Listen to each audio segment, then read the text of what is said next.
Hello, friends, and welcome back to another episode of the Juicebox Podcast.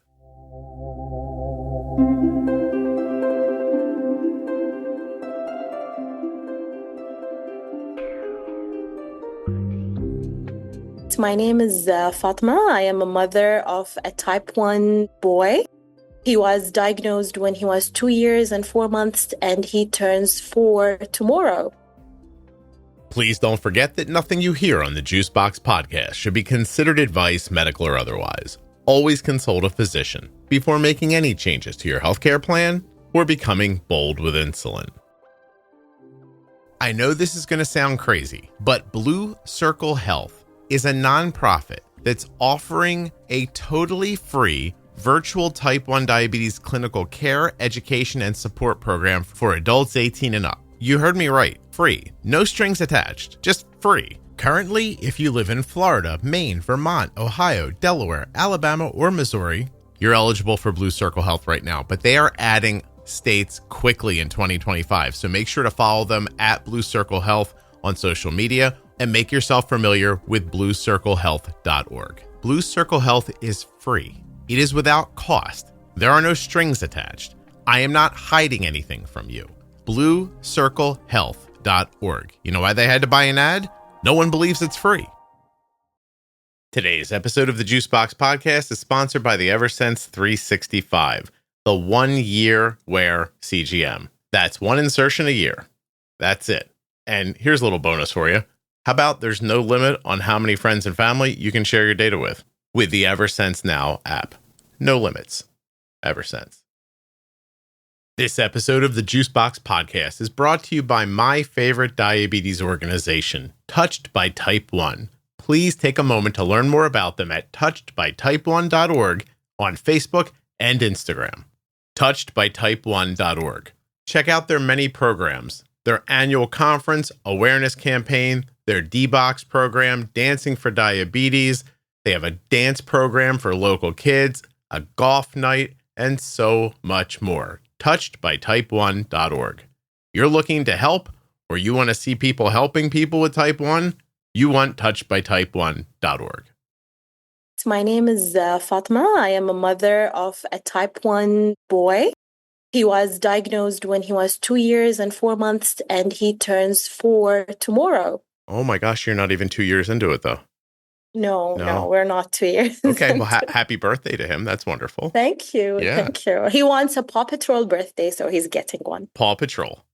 Yeah. Oh, there are people listening who will be super excited when they hear that. That's excellent. Yeah. You're past that phase, but people will relate. No, I'm thinking of two little girls specifically whose mom listens and that they're going to be very, very excited. So, okay. Well, excellent. Okay. Well, enjoy your Paw Patrol birthday. I hope that's wonderful. Thank you. Yeah, of course. You, yeah. How did you notice that there was something wrong a couple of years ago? All right. So I'm not just saying this because he's my son, but my son is the life of the party. Like if I'll take him to a birthday party and you don't know how the birthday kid will look like, you'd actually think that my son is the birthday kid. Like he's always there in the middle dancing and he's happy and jolly. And it was like something switched that off. This was the first thing that I noticed. It's the change in behavior. Mm-hmm. He was grumpy, he was sulking, he just didn't want to participate all of the sudden. Even his teacher in his pre-nursery noticed that he was not being himself. So I was like, okay, I remember, and just it makes me feel so bad remembering this. But I remember one day he was sulking and crying about technically nothing. I was trying to lighten the mood and I was dancing with him. I was saying, oh, terrible twos. Is that the terrible twos they're talking about? And then he was like, no, it's diabetes, but thank you. It is. And then I noticed it was around winter. It was January, December, that we noticed he was peeing through his onesies, and we would be waking up 5 times a night, and he was he will be wet. We would be changing everything 5 times a night. So I was asking around, everybody was saying, no, it's winter, boys do that. once a night, once in a blue moon, not every night. Yeah. I just knew in my, like, we do not have type 1 in the family, but it's just mother instinct. I knew something was wrong, and when you just Google it, it's there. Mm-hmm. So I was determined to take him to his pediatrician one evening, and on that morning I dropped him off to his pre-nursery, and he used to be like excited just seeing the door. On that day, he started crying, saying that he's tired. He just wants to go to his grandmother's house and sleep. This is after me, like after 15 hours of straight sleep, we will be like shaking him to wake up, and he's just still tired. I remember that I forced him to walk a couple of steps towards the nursery steps, and he took one step and then laid down on the floor in the street, saying that he'll just sleep there. Oh. Yeah, that's how tired he was. Yeah. Oh my gosh. Yeah.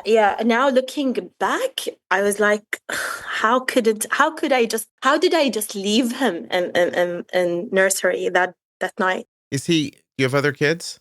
No, he's my firstborn and only born at this point. So you have no practice either, right? No.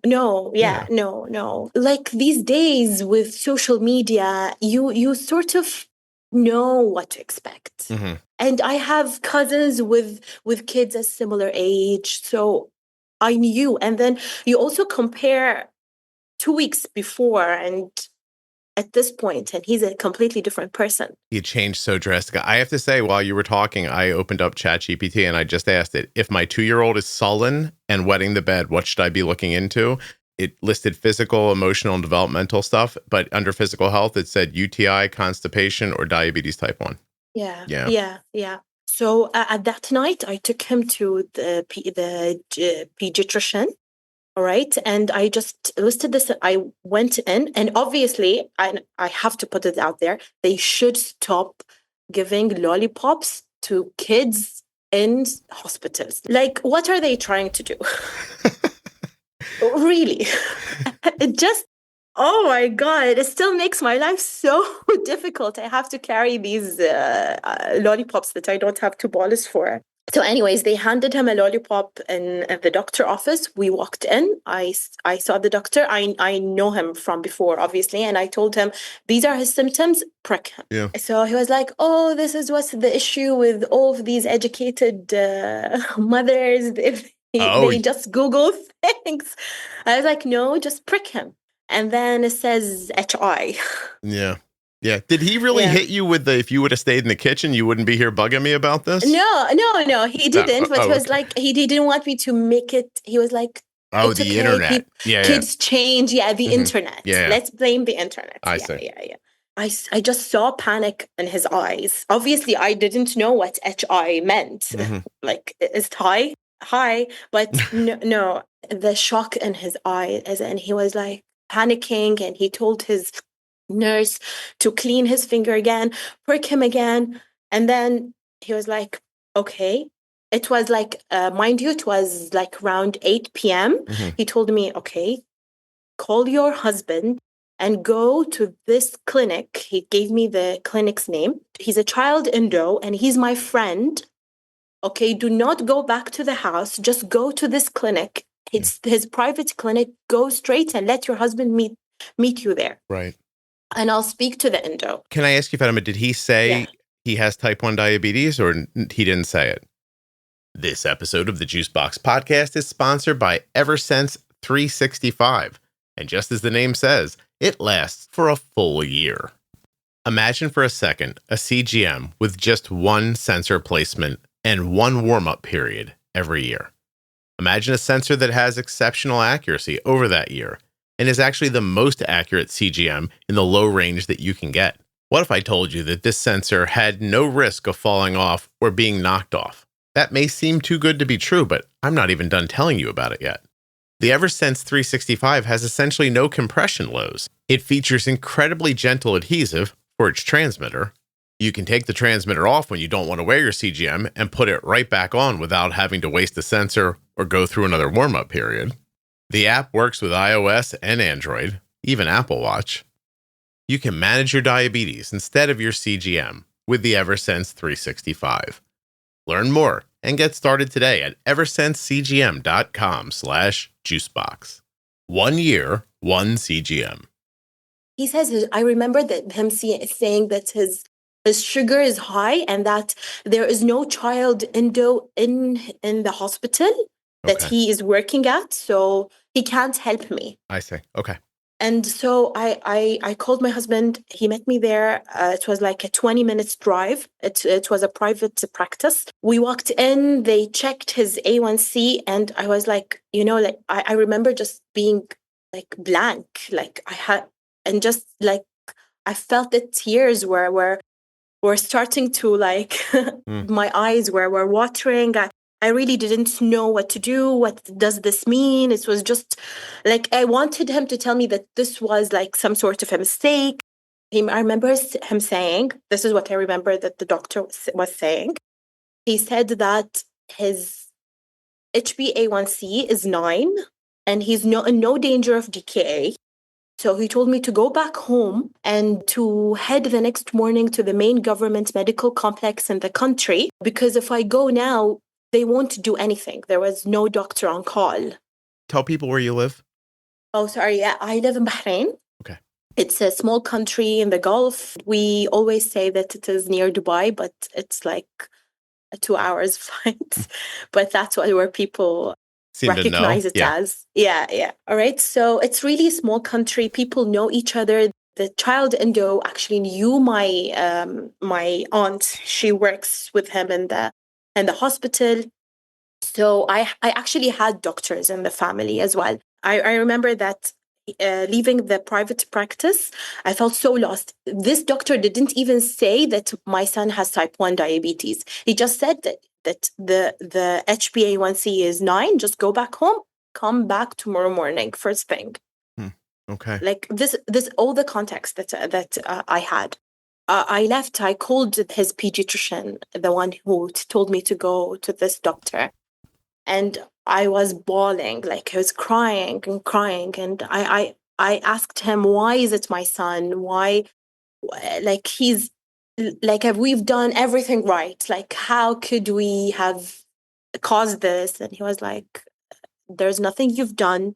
There's nothing you could have done to prevent it. I remember him giving me these lists of famous people and sport champions who've been living with diabetes since a young age. And I remember him telling me that everything will be okay. I remember that it was a difficult night, but we were just watching him and he's sleeping and he looked so peaceful. That's it. So the next morning we headed out to the medical complex. They did a blood test, which was the most difficult thing, having to pin down a 2 years old. And now in hindsight, I remember thinking that the education we had was just, you leave in shock. You go in shock, you leave in shock, and you just think you'll go back home and you'll figure it out. But you just don't figure it out. And I thought that it was just specific to this hospital. Mind you, it's a good hospital. The staff is great. They were very reassuring. After listening to your podcast and everything, it happens to be, I recognize that it's a universal thing, going in and leaving in shock. Yeah. We went back home with Novo Rapid and Lantus and test strips. And they gave me a list of fixed doses, like before breakfast, give him 1 unit, before lunch, give him 1 unit. And Lantus, they started us on Lantus with 2 units. The next day, he woke up with a blood sugar of 40. And then these 15 minutes, 15 carbs thing, we saw that his blood sugar was 2.2, I think, so almost 40. Yeah, we gave him the juice. We checked after 15 minutes. He was still below 70. Actually, they told us to treat below 90 at that point. So he was still below 90. We gave him another juice box and toast. So I don't even know where his blood sugar ended up after that, maybe in the 600s. Yeah, right. You were like, oh, we'll fix this.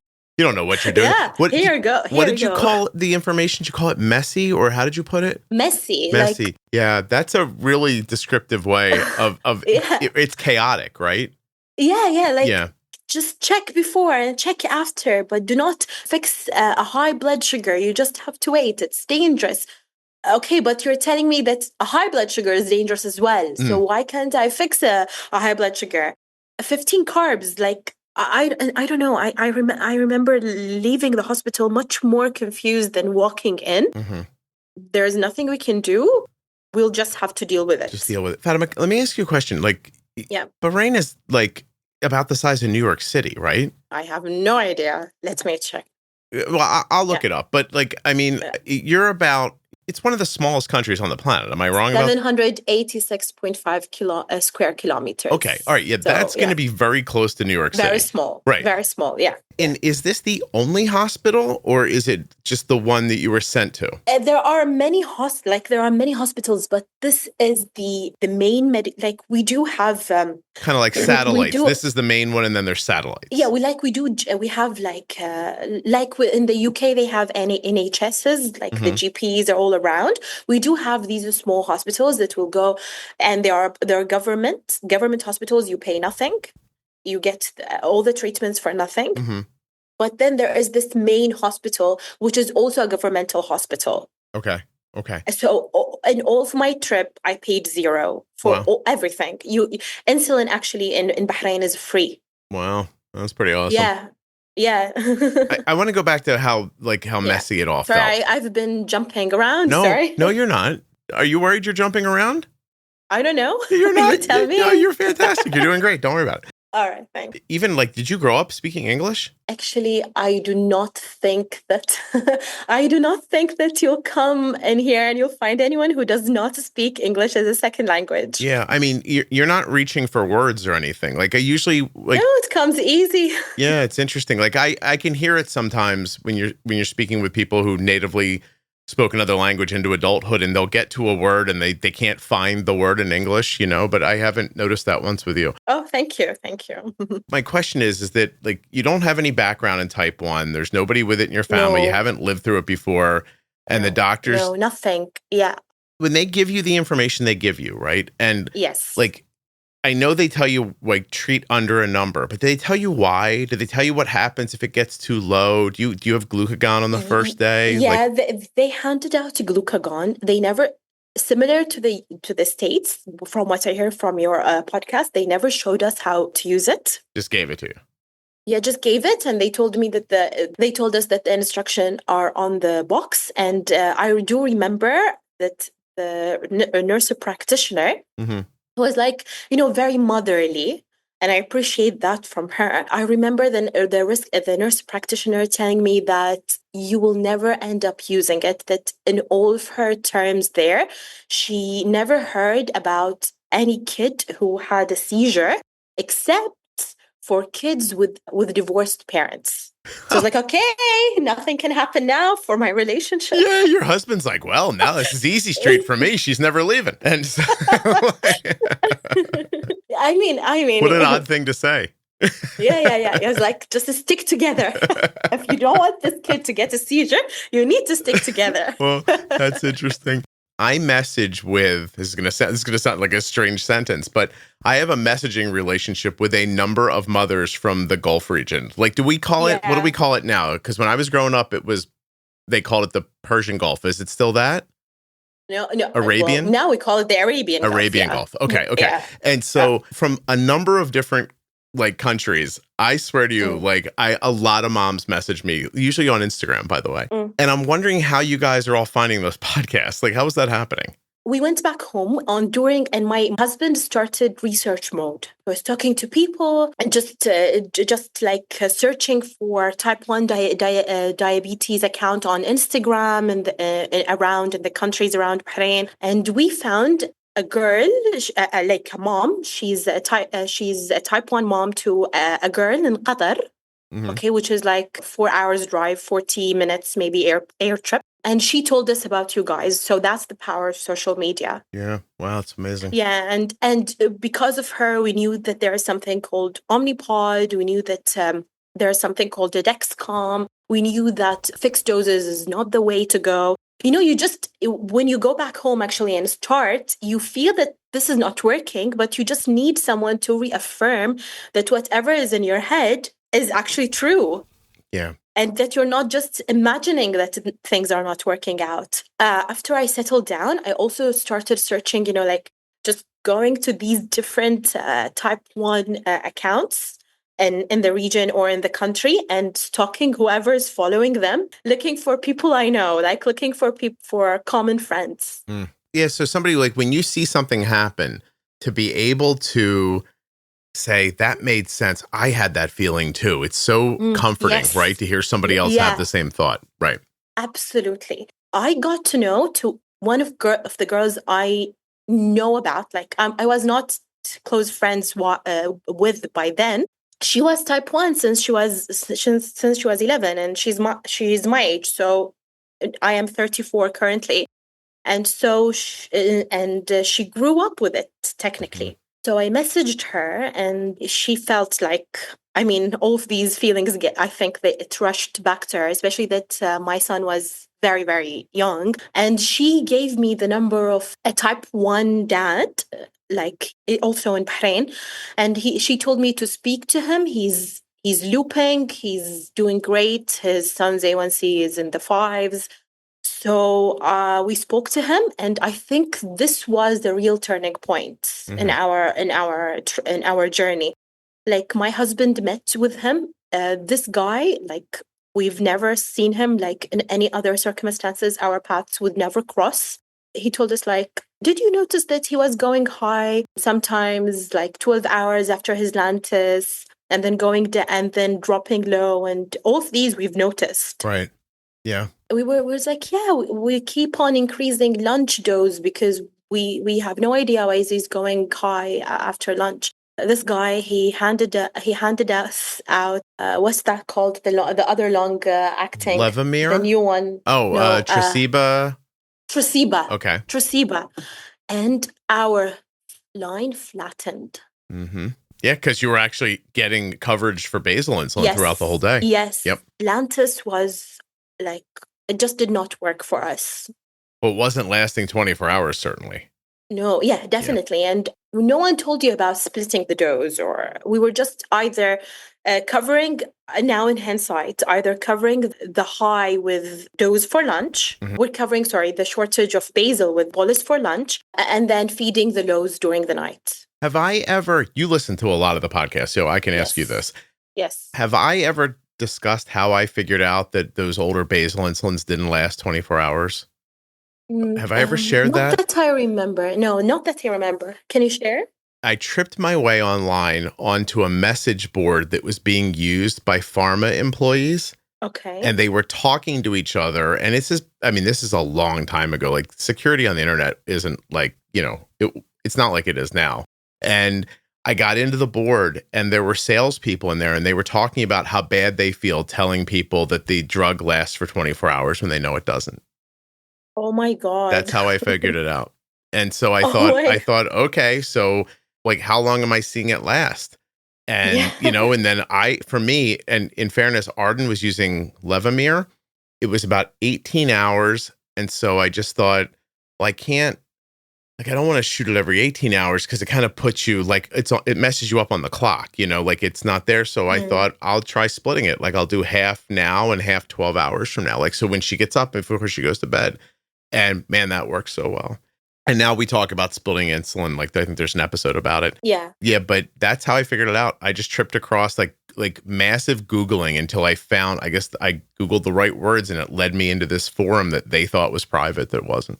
Yeah. So just imagine whoever did not have the luxury or the wits to Google these things, and they would have been in a loop. Well, and that happens to so many people because you put the basal in, and once it's in, you forget about it. That's in there, and in your mind, it's working, right? Yes, absolutely. And then it makes you mental trying to figure out like what's happening every day at this certain time, And then trust me, I was going insane. Like, I think what broke the relationship between me and this nurse practitioner, we were giving him the breakfast dose because obviously I had to pull him out of nursery until his numbers are stabilized. We are still 2 weeks, or I think 3 weeks into diagnosis, still messy, no one is sleeping, everyone's crazy. But we had him on the Freestyle Libre, which was the only CGM available for purchase in Bahrain the next day. Like the next day after we got him out of the hospital, we had him on Freestyle Libre. That's all of my husband's research. Okay. I was not mentally there still.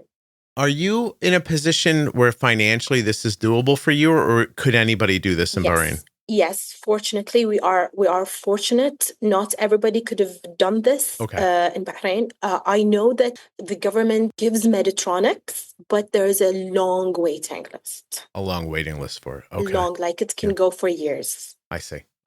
Yeah. The next day we had him on Freestyle Libre. I think it was the one that you have to scan. Mm-hmm. Yeah. And there was no way I was sending him to nursery when he doesn't know how he feels.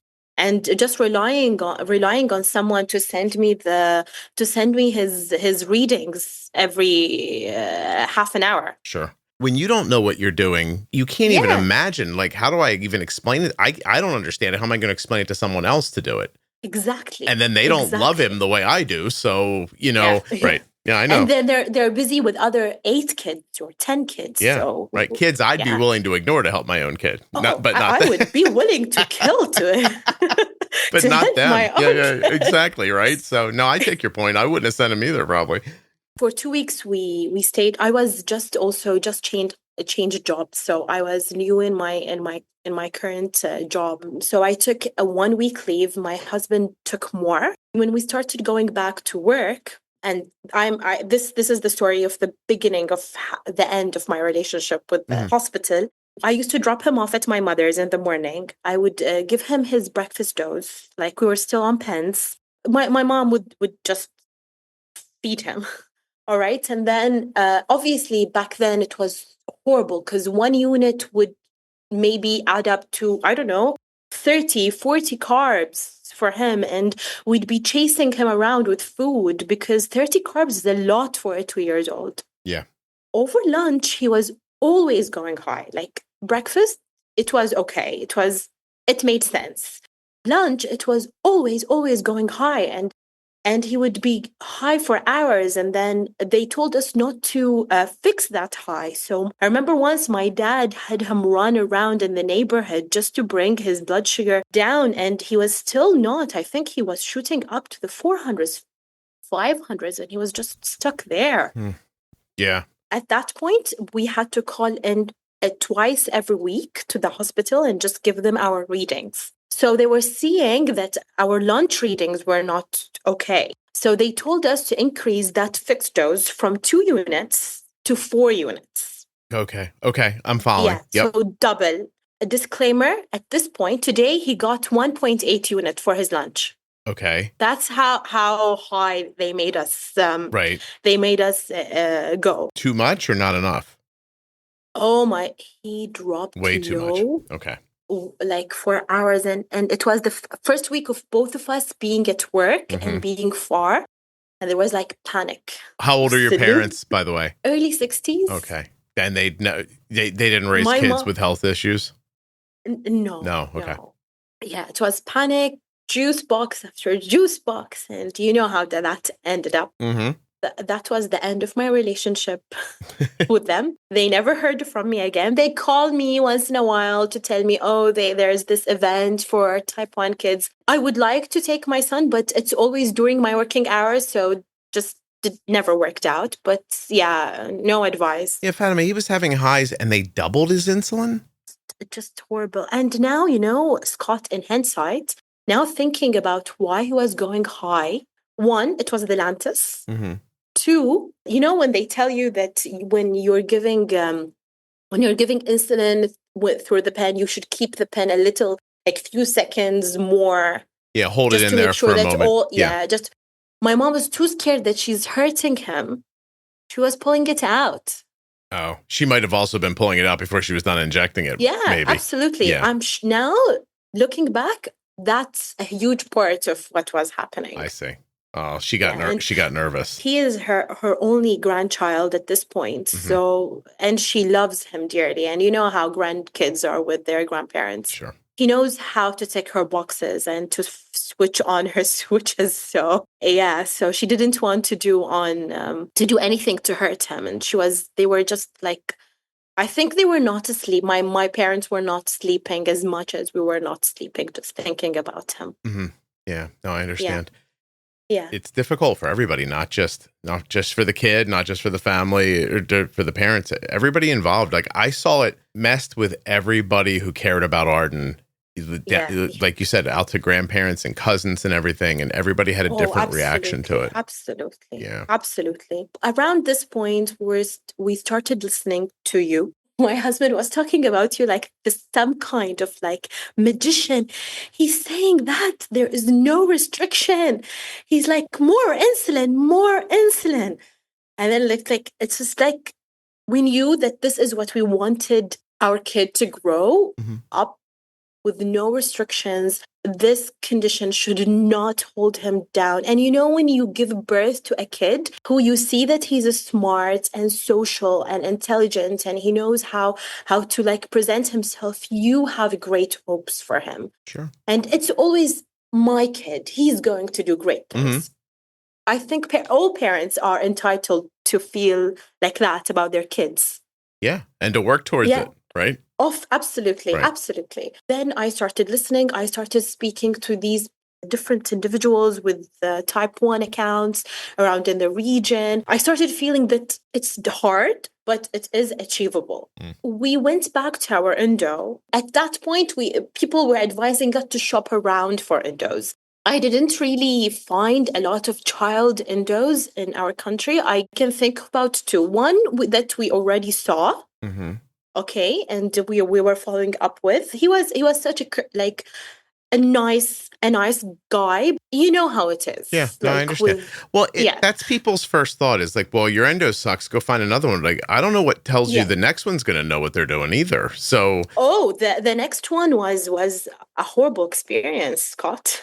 Someone told us about another endo, and we went to her. Obviously, you wait for hours, and then you go in and you're tired. And by then, we already did our research. We know that we wanted the Omnipod 5.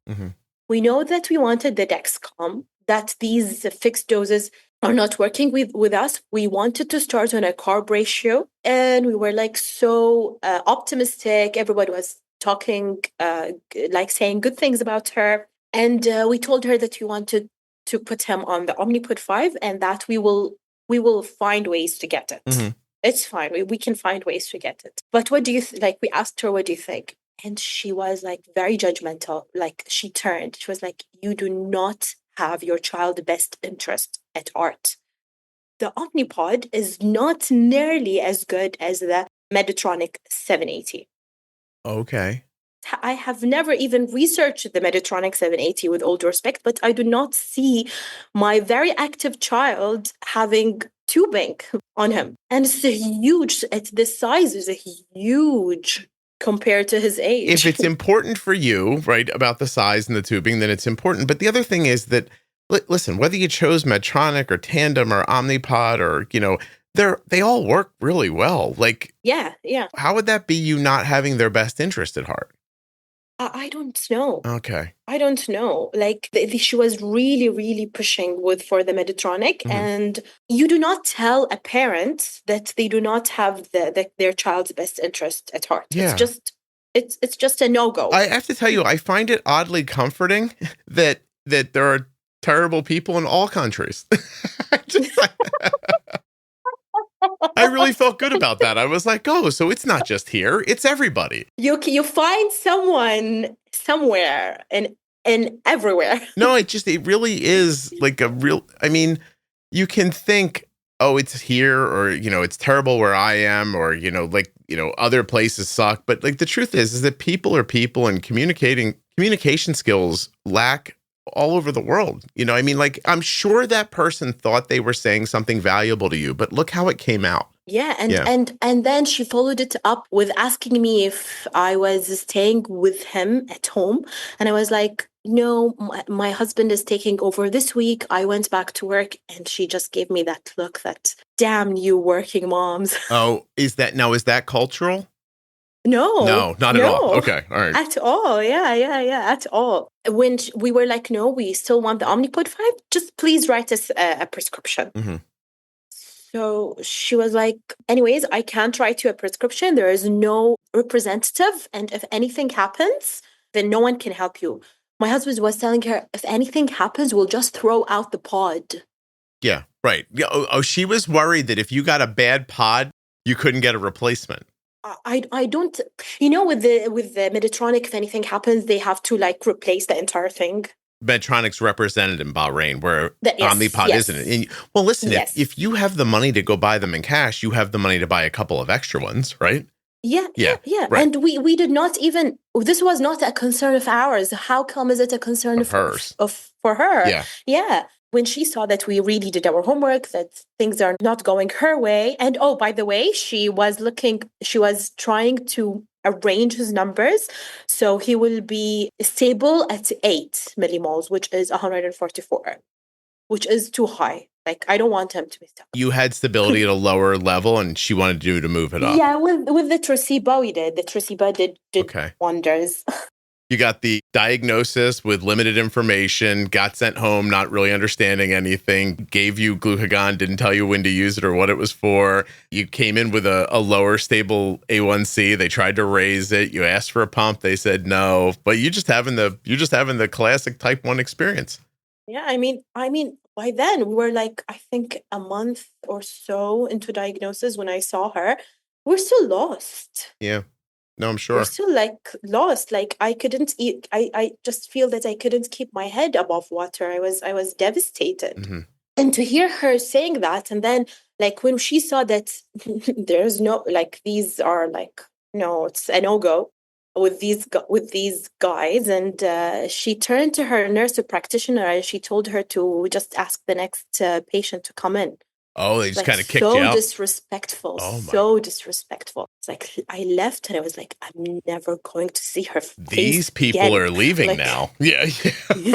Oh, you got ushered out the door. How about that? Yeah. Like, oh my God, I can never get over her. Let me ask you, is it fair? Like, I usually think of it as, people, go looking for information, find the podcast and find it valuable, but you almost got forced into my arms.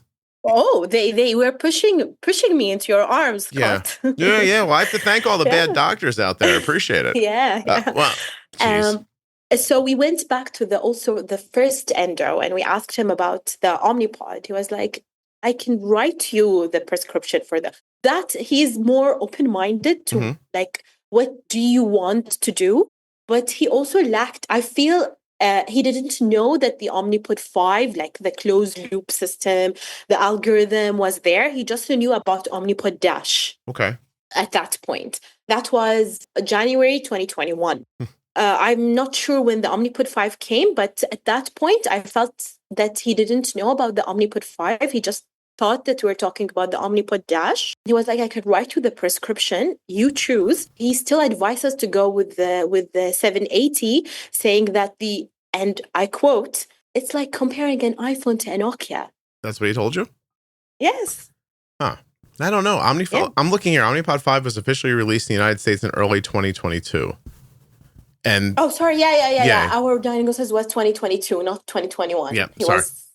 Sorry. I was getting, I know you're telling the story as it happened. I'm like, why is that not lining up? But okay. Yeah. By the way, I hear really great things about the 780G from a lot of people overseas. I do not have an issue with the 780G. My issue was the size and the tubing. You have to, I'm trying to like have him have the most normal experience and just not to feel like that he's carrying things around. Yeah, you had a preference. That's all. Yeah, I had a preference, and he's so tiny. He was tiny at that point. Like the 780 felt like a massive device for such a small little kid. Yeah, for such a small little kid. This is years ago now. Actually, all the people working at Omnipod won't even know if this is true because they're probably all gone by now. But years and years ago, they used to have a photo of Arden wearing an Omnipod on her arm up in the office to remind them that the pod wasn't as small as they thought it was.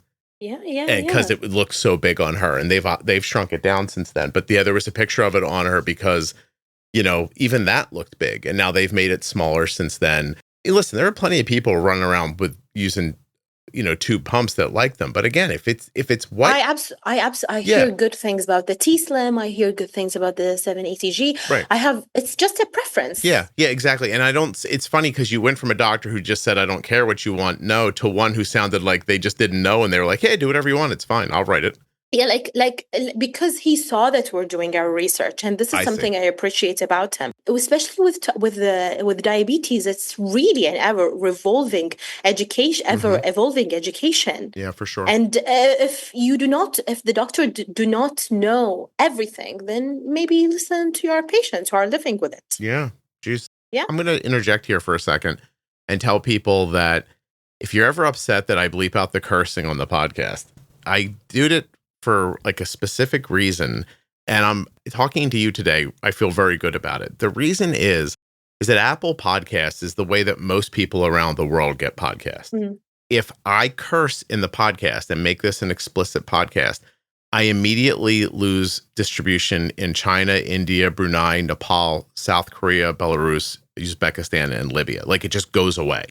And then there are like 27 or so other countries, including Bahrain, where you can opt in for explicit content, but you would need to know how to do that. So if I was an explicit show and Qatar, Bahrain, Saudi Arabia, United Arab Emirates, Singapore, Lebanon, Libya, like a lot of places, if you go into your Apple podcast app in those countries and search type 1 diabetes, and my show is labeled as explicit, it won't even come up. Like, you won't know it exists. So the reason I make the show clean is so that people in all these other countries can get to it. Yeah. Am I mistaken? The paid podcast, you can hear it on. Yeah, but I don't even tell people about that because it's there for the people. I already paid. Oh, okay. Thank you. This is my way of paying it forward. Oh, I appreciate that. But yeah, you can, through Apple Podcasts, you can pay for the show. And what that gets you right now is the Pro Tip series without ads. Every day, right? Yes. Before you get to hear it before. Yep. And whatever show comes out today, the people who paid got it yesterday. They're ahead by a day. So they always have kind of more content available to them if they want. And every once in a while, when I'm able to do it, I'll throw up like an episode that's not bleeped out. The problem there is it's actually an extra editing expense. Work. Yeah. Well, it's an expense. The guy's he's got to edit the show once for sound, and then he's got to go back and edit it again and then he creates 2 files, and it's just more work for him. And then that's more hours he's working for me and more money I have to pay him. And so it's difficult, but there's a fair amount of people who pay to listen to the show. It's very nice. I appreciate it. Pays for my car insurance. So thank you very much. So, you deserve it. You're very nice. Thank you. What's your husband's background? Like, I'm interested in how he went out researching. Like, what does he do for a living? He works in one of our, the oil refinery. Okay. Company. Is he an engineer or does he do the business? No, he has a desk job. Okay. Nice. And he just thought, I can go find out and learn more about this.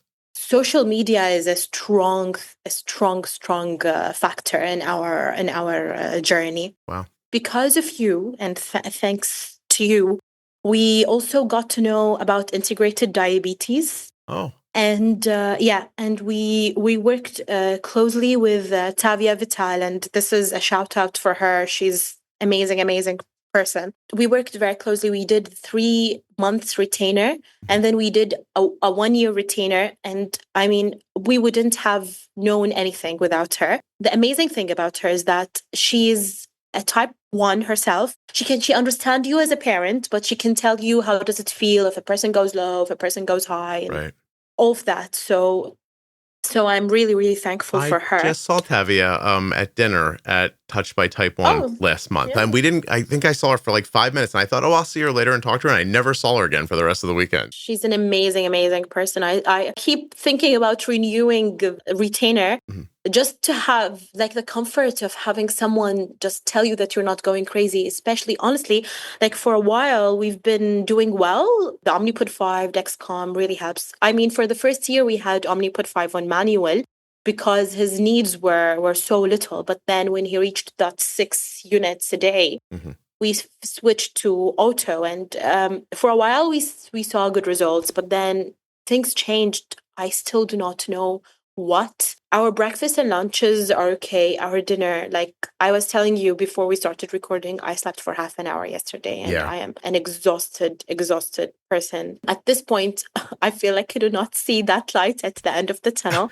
I'm searching for it again, but I'm trying. Yeah, it ebbs and flows. It really does. Like it's tough too. It's been going on for a month that I have no sleep. Tell me what's been happening for the last month.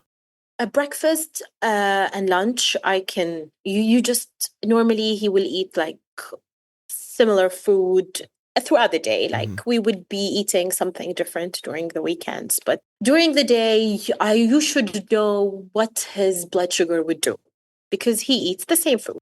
So for breakfast and dinner, for breakfast and lunch, I know what I'm doing. I think his carb ratios, like sometimes they go up or down by one carb or something based on day or body or whatever. And that's something you can anticipate with the Dexcom. And if he's going low, just you know that it is an extra, you bolus a little bit extra, so cover that carbs or whatever.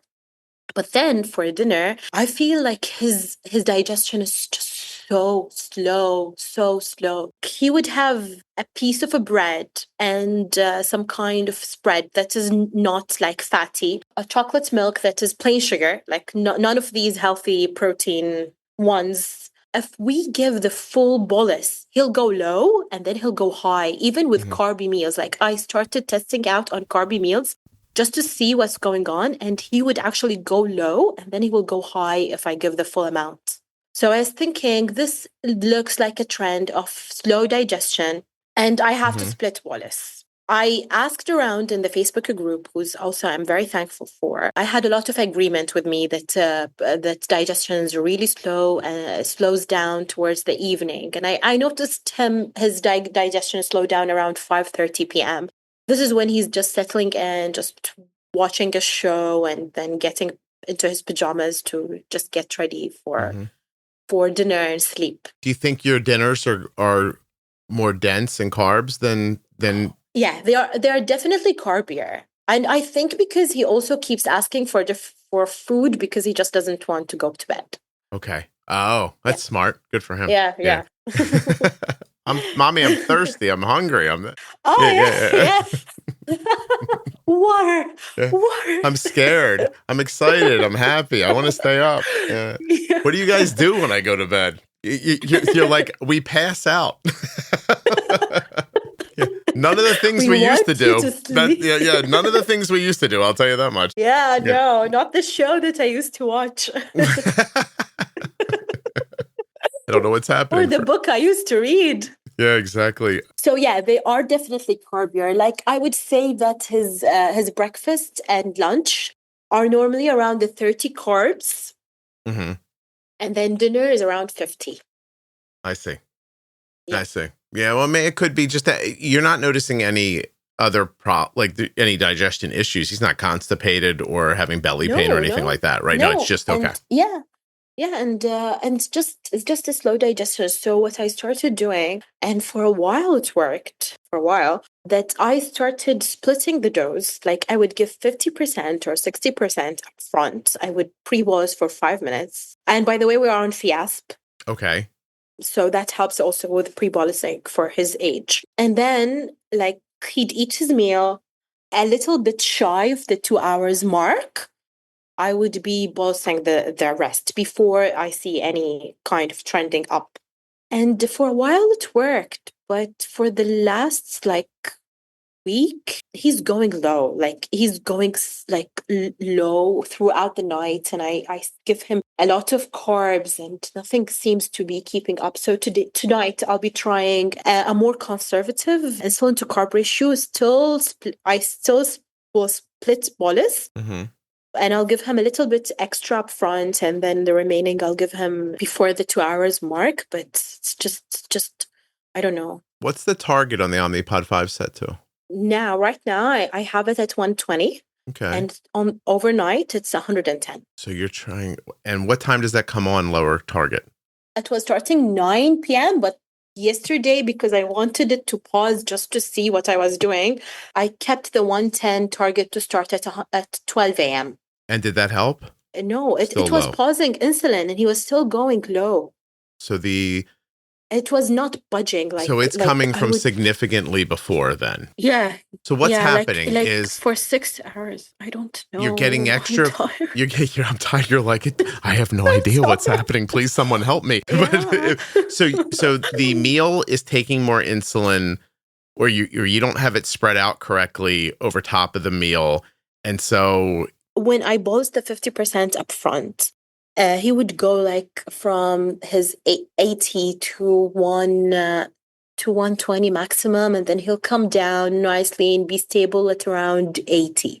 This is the first part of the bolus. And then if I don't give the remaining of the carbs in 2 hours mark or before that, he will be shooting to the 300 and he'll be stuck there. Mm-hmm. So he definitely needs something. But once you put it in, then 4 or 5 hours later, he starts getting low. Yeah. Like yesterday, he started coming low an hour and a half later. So I know for sure his insulin carb ratio is just not working for that meal, even though this meal is nothing weird. Like, I understand. Can you try a more conservative ratio? Or maybe, on the second bolus? On the second bolus? Yeah, I can. Put in something to stop that rise, but as minimal as possible. And don't worry about the carbs. Do more about what you know it's going to need. Does that make sense? You know, when I keep hearing you say that, like, you know what he needs, I'm still not. I feel like my brain is about carb counting. Yeah. Like sometimes I will look into something, I'll say, it's more carbs than it really is. But I can never think about it in terms of insulin, unfortunately, not yet. Yeah, because it sounds like the dinner meal, that first bolus you're doing, it's solid, right? Excellent. It's amazing. Right. And then at some point, you need the rest for maybe it's a fat rise. Maybe it's not how much fat? It's not a fat rise. It's not, there's no fat in it? I've been testing it on carby meals, like completely like white bread with like a barely any kind of a spread on it just for taste. Mm-hmm. These very unhealthy chocolate milk, which are plain sugar, like it's 14 carbs, the sugars are 14 grams. Yeah, but there's fat in chocolate milk though. It's whole milk, right? Yeah, but it's just so small. It's like not a lot. It wouldn't have it. Yeah, so it's just it's pure sugar. Like if I give him this meal in the morning and I don't give him a solid pre-bolus, he will be shooting to the 250s. Mm-hmm. So here's what I'm thinking. Like when you split this meal, you give whatever you give as the first, I'm writing this down in front of me. You give whatever you give as your first bolus and you have nice stability. And then how long do you wait till the second bolus? An hour and 50 minutes, an hour and 45 minutes, around that. And if you don't do that around an hour in that time period, you're going to see a blood sugar that goes up to what? Maybe to 300, 280. Let's just say 250 for fun. Yeah. And before it goes up, his blood sugar's more like in the 80s. It's good, right? Okay. Yeah. So how much insulin are you putting in for the carbs there? And then it doesn't matter, like whatever that number is. And then how much insulin would it take to turn a 250 back into an 80? So say you were trying to correct a 250. Do you know how much insulin that would be to bring it back down to 80? Correction away from food? Yes.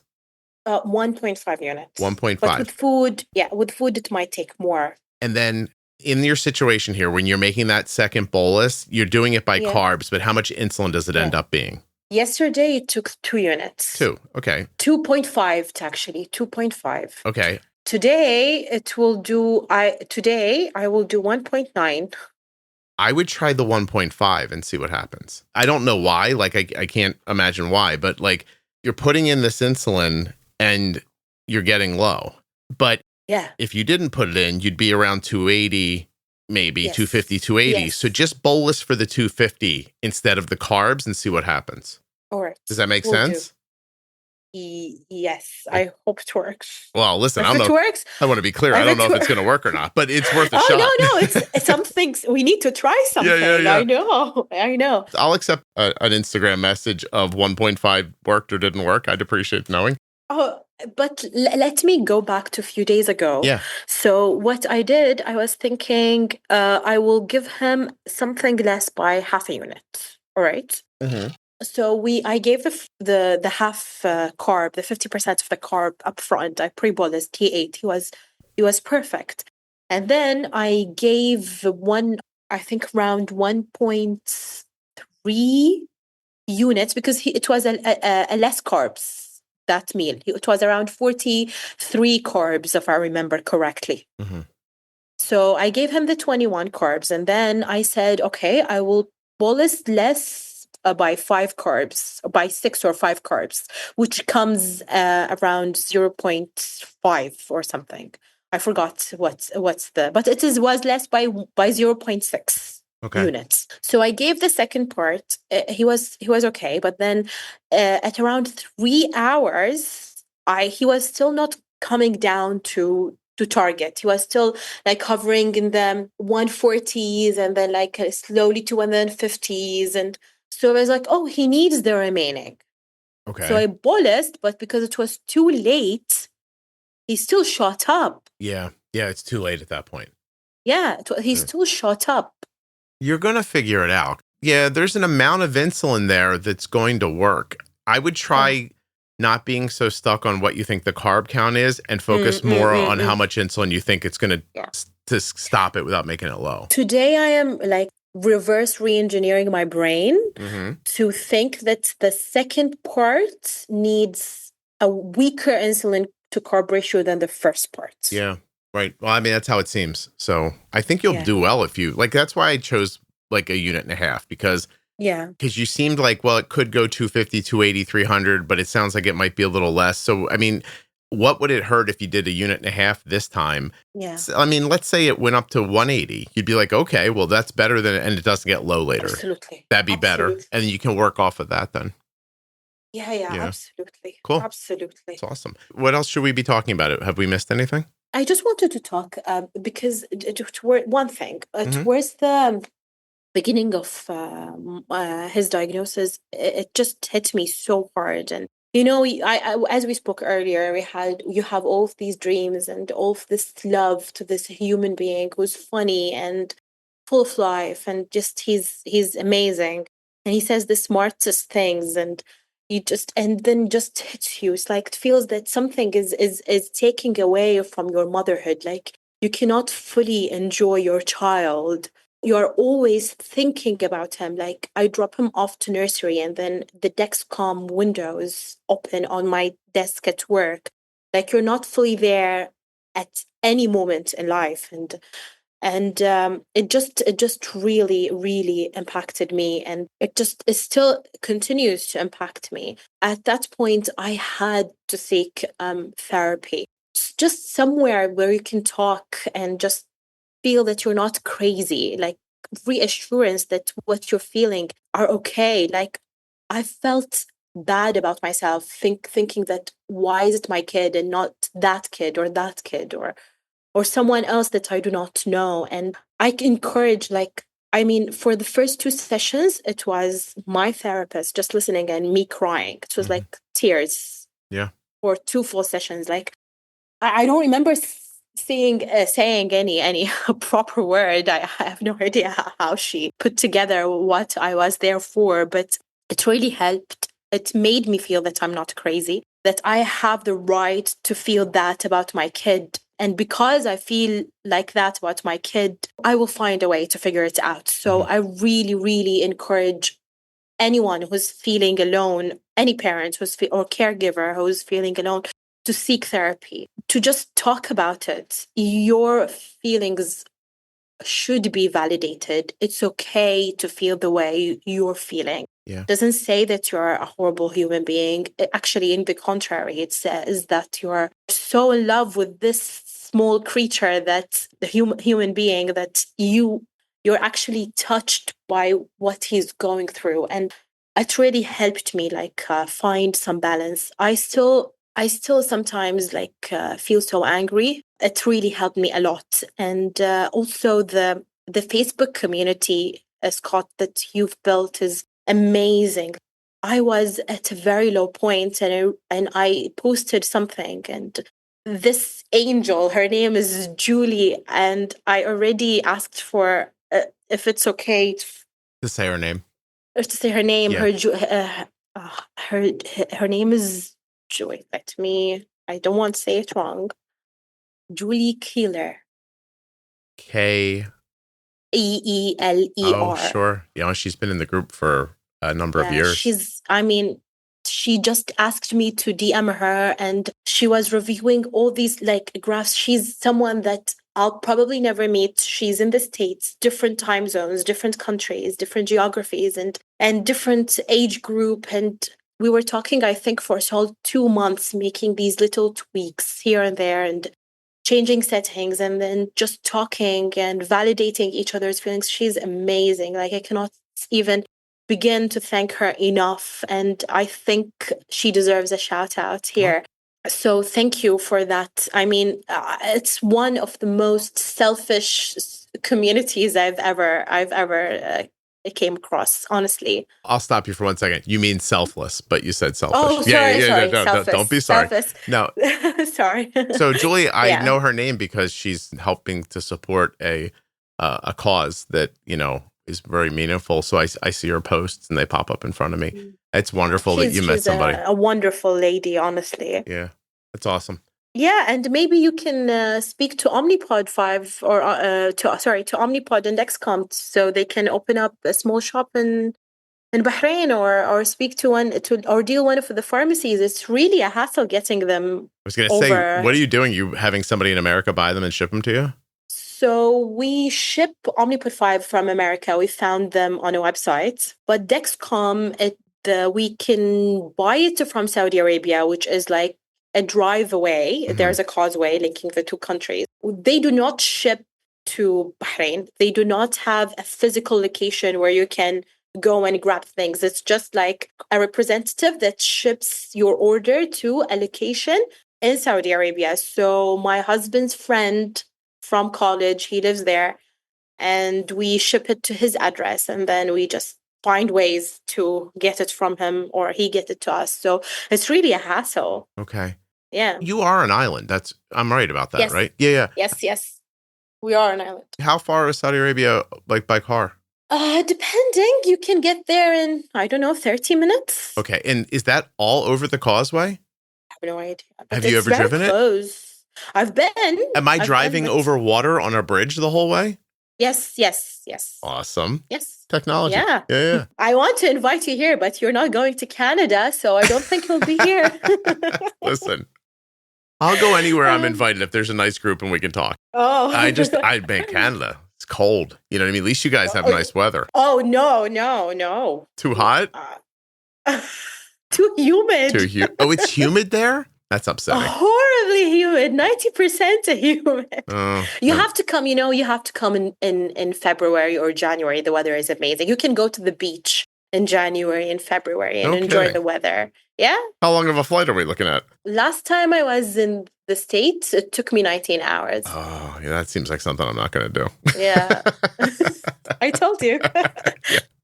But I also want to say that type 1 tend to find each other. So we found people around here with kids with type 1, or they themselves are type 1. And one of my very close friends now, very, very close friends, is type 1. And she's looping, and she's an amazing human. It's good to have that community. It's good to normalize having these machines. My son is not ashamed of his machines. He show them around and tell people that these are his heroes. And he's into swimming class. He'll start horse riding soon. I think maybe, and I feel bad saying it, maybe without the type 1, I wouldn't have been so focused and so like involved that he needs to be like involved in these kinds of sports, and he needs to have targets and standards for himself. So are you saying that you think that you would have just expected those things to come, but now that type 1's here, you want him to be have those things so badly you're pushing them forward? Okay.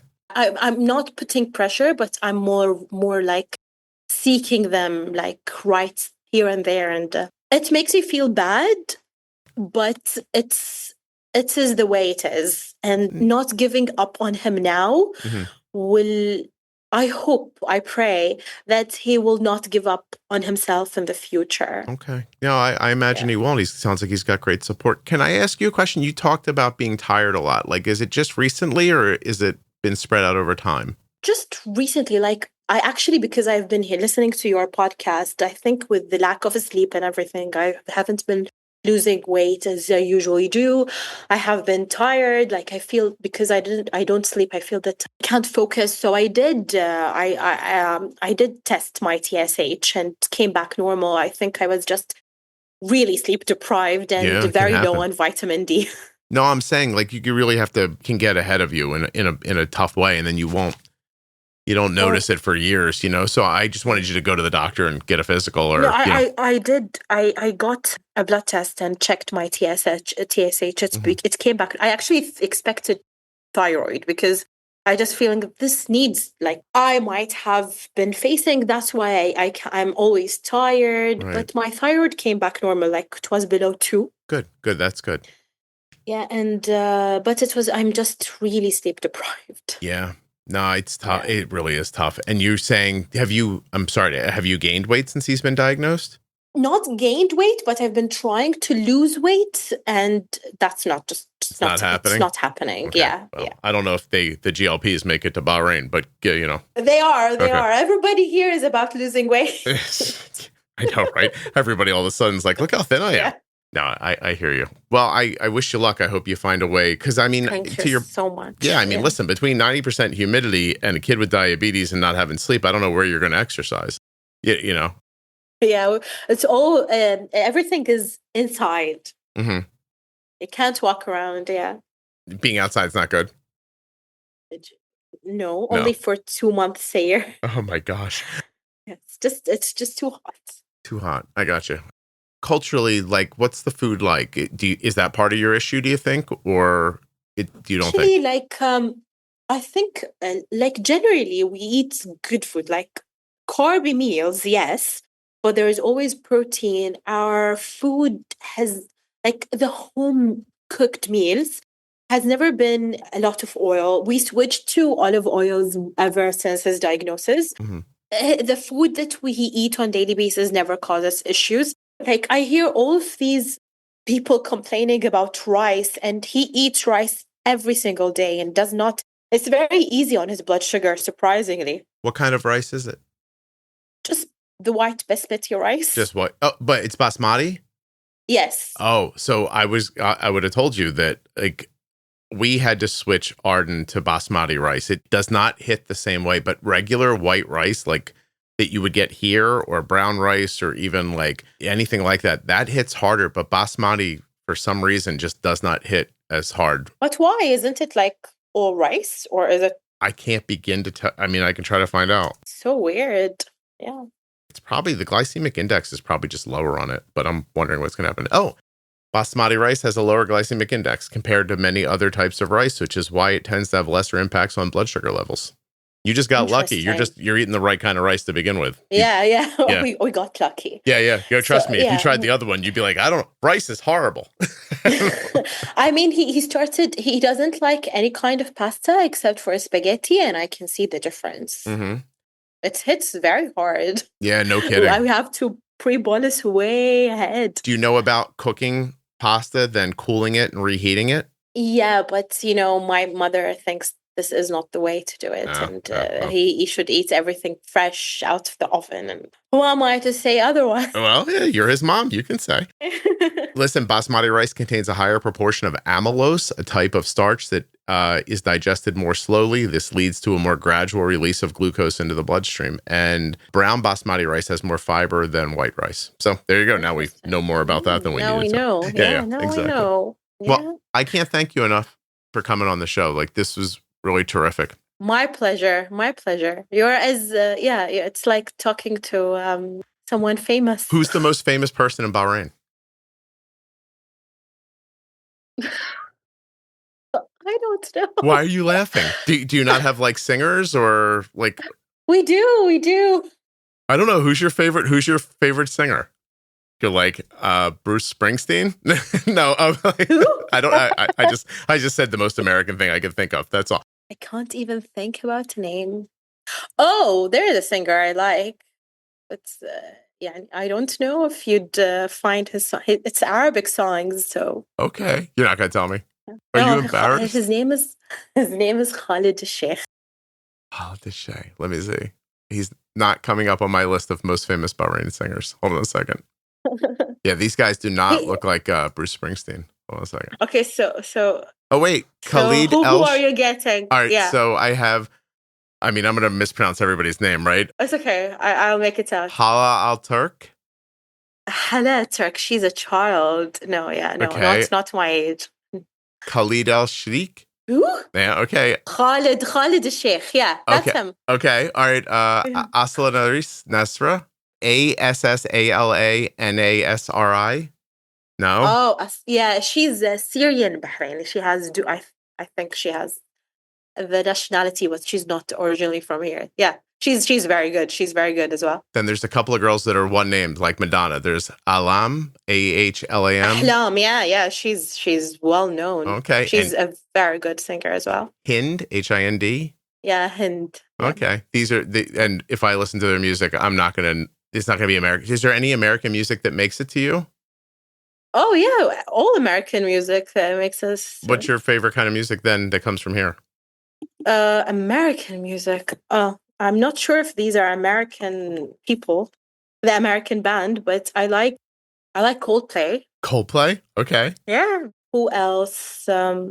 We just had actually a couple of. I'll tell you who was performing in National Theatre or will be performing. Let me tell you. Coldplay's from England, right? From London? Yeah. I think so. Yeah. Okay. We have Calvin Harris performing soon. Okay. Not sure where he's from. We have Lionel Richie. Lionel Richie is coming to Bahrain? Yeah. Look at Lionel. He's got to be 1,000 years old, no? Yeah, he is. He looks very old. He's 75. Wow. Oh my gosh. Wow. And then we do have Sia is Australian, right? Sia, yeah. I like Sia. I do too. She's very good. Who do we have also coming soon? Oh, we have Eminem performing soon. No kidding. Well, yeah. That's awesome. He's got new music out. Now, will you go to any of this or no? Yeah, Eminem is not my speed scene. Mm-hmm. Yeah, I would go to Coldplay. I would go to. Who else were they having? Well, I don't know. It sounds like you have an opportunity to hear a 75-year-old Lionel Richie sing a Commodore song. So we had Kevin Hart come before, like the comedian. Yeah. I went. Oh, he did his comedy. Is that a big venue that they perform in? Yeah, huge venue.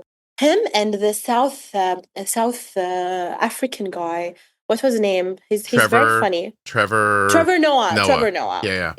He is very funny. He's very good. Oh, he's very funny. I went for Trevor Noah, honestly. Did you? He's one of those, by the way, here, I bet you a lot of people don't know that he's a stand-up in America, but across the world, he's an incredibly popular stand-up comedian. He made me laugh so hard. Yeah. It's been a while. He talks about his mom and... Yeah, and the way he travels around the world and his different dialect back at home. Yeah, no, he's very funny. Okay, all right. You got, all right, listen.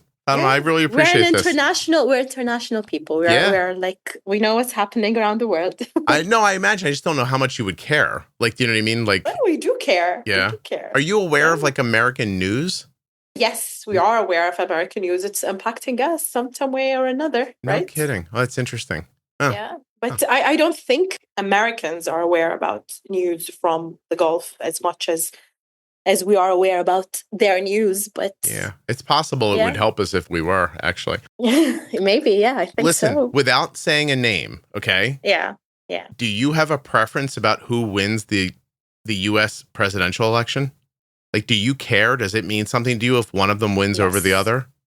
Yes. It does. It always means something. It's always means something to us. Okay. And that's mostly about, I guess, about relationships in terms of pressure, in terms of the economy, and obviously now with the political unrest going around in the region, which is not very far from here. Yeah, it's impacting us. Yeah, and we lend you money for drilling too. Is that right?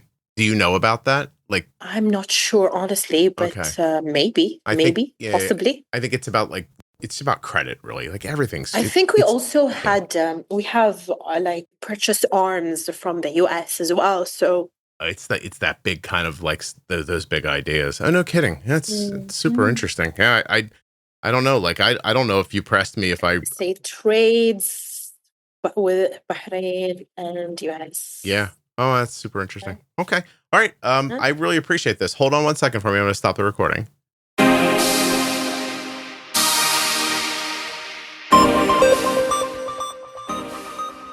This episode was sponsored by Touched by Type 1. I want you to go find them on Facebook, Instagram, and give them a follow, and then head to touchedbytype1.org where you're going to learn all about their programs and resources for people with type 1 diabetes. I'd like to thank the Eversense 365 for sponsoring this episode of the Juicebox Podcast and remind you that if you want the only sensor that gets inserted once a year and not every 14 days, you want the Eversense CGM. EversenseCGM.com/juicebox. 1 year, 1 CGM. Earlier, you heard me talking about Blue Circle Health, the free virtual type 1 diabetes care, education, and support program for adults. And I know it sounds too good to be true, but I swear it's real. Thanks to funding from a big T1D philanthropy group, Blue Circle Health doesn't bill your insurance or charge you a cent. In other words, it's free. They can help you with things like carb counting, insurance navigation, diabetes technology, insulin adjustments, peer support, prescription assistance, and much more. So if you're tired of waiting 9 months to get in with your endo or your educator, you can get an appointment with their team within 1 to 2 weeks. This program is showing what T1D care can and should look like. Blue Circle Health is currently available in Florida, Maine, Vermont, Ohio, Delaware, Alabama, and Missouri. If you live in one of those states, go to bluecirclehealth.org to sign up today. The link is in the show notes. And please help me to spread the word. Blue Circle Health had to buy an ad because people don't believe that it's free. But it is. They're trying to give you free care. If you live in Florida, Maine, Vermont, Ohio, Delaware, Alabama, and Missouri, it's ready to go right now. And like I said, they're adding states so quickly in 2025 that you want to follow them on social media at Blue Circle Health. And you can also keep checking bluecirclehealth.org to see when your free care is available to you. Thank you so much for listening. I'll be back very soon with another episode of the Juicebox Podcast. If you're not already subscribed or following the podcast in your favorite audio app like Spotify or Apple Podcasts, please do that now. Seriously, just to hit follow or subscribe will really help the show. If you go a little further in Apple Podcasts and set it up so that it downloads all new episodes, I'll be your best friend. And if you leave a 5-star review, I'll probably send you a Christmas card. Would you like a Christmas card? The episode you just heard was professionally edited by Wrong Way Recording. WrongWayRecording.com.